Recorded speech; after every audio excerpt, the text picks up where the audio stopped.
Kwanza kabisa tunaomba sisi mkoa wa Mbeya kwa niaba ya maafisa wakaguzi na askari, mimi kamanda wa polisi wa mkoa wa Mbeya nishukuru kwa kupewa vitendea kazi kutoka Jeshi la Polisi Tanzania kupitia kwa afande mkuu wa jeshi, afande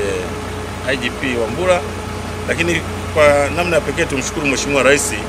ametusaidia sisi Jeshi la Polisi kuletea vifaa ambavyo ni vya kisasa vitakavyotusaidia kwenye kazi zetu za kila siku katika kuhakikisha kwamba usalama wa raia na mali zao unaimarishwa. Kwa hivyo vifaa jinsi ambavyo mnaviona ni vipya,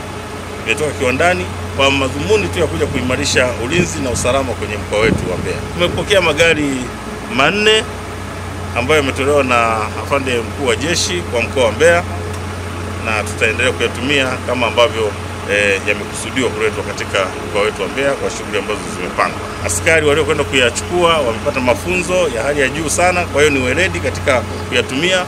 na tunaamini tutayatumia katika kazi za polisi na tutayatunza kwa ajili ya kuhakikisha kwamba yanatusaidia kwa muda mrefu sana katika shughuli zetu za Jeshi la Polisi.